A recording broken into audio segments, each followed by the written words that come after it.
వాస్తవాలు తెలుసుకొని ఎప్పుడైనా కూడా వాస్తవాల గురించి మాట్లాడండి. ప్రతిపక్షం అనేది ఉండేది ప్రజలకి న్యాయం చేయడానికి, పోరాడడానికి.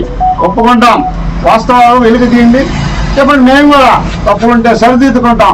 అంతేగాని ఏదో దానా భజన అన్నట్టుగా నిర్వహించుకోవడానికి వచ్చేసి అక్కడ మీ అనుచరులు కట్టుకున్నారు ఇల్లు, హర్షం వ్యక్తం చేసావు. మీ గిరిజనులు కట్టుకోవాలి, ఇంకా పోయి ఉంటే వాళ్ళకి చేసింటే గిరిజనుల దగ్గర తక్కువ చేస్తాం, ప్రమాణం చేసుకోవచ్చు. ఏంది అసలు? ఎక్కడ అంత లేదా? దీనికి మాట్లాడేదానికి కూడా పద్ధతి ఉండాలా? ఏమైనా ఎప్పటికైనా కూడా మీరు తెలుసుకొని చేస్తే బాగుంటుంది. చంద్రమోహన్ రెడ్డితో మీరు ఎప్పటికి కూడా పోటీ పడలేరు. ఆయన ఒక నిబద్ధతమైన నాయకుడు, ఆయన పనిచేయడంలో దిట్ట.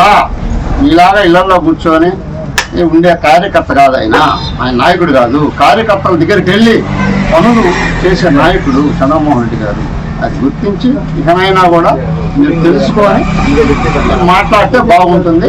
మీ అనుచరులు మీరు చేసే లోపాలని మీరు సర్దిద్దుకోండి, కానీ మాకు చెప్పాల్సిన అవసరం లేదు. త్వరలోనే గిరిజనులకు కూడా ఇల్లు కట్టిస్తాం, ఆ పనిలోనే ఉన్నాం.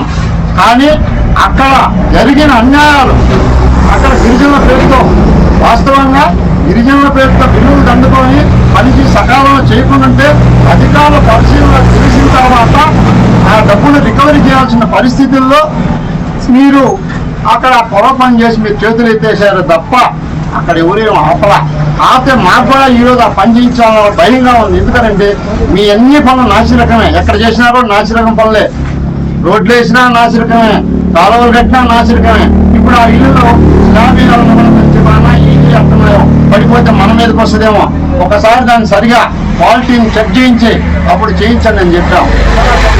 అంతే తప్ప అవసరాలకి మీ యొక్క ధనదాహానికి ఇక్కడ ఎవరు మేము అలా లేము. మీ నాయకులకు ఉంది, మీ నాయకులు బ్రహ్మాండంగా సంపాదించుకున్నారు. గిరిజనుల పేర్లు కానీ అన్ని రకాలుగా వాళ్ళని మీరు సరిదిద్దుకోండి, కానీ మమ్మల్ని గురించి మాట్లాడాల్సిన అవసరం లేదు. మా నాయకుడి గురించి కూడా మాట్లాడటం మంచిది కాదని చెప్పేసి తెలియజేస్తాం.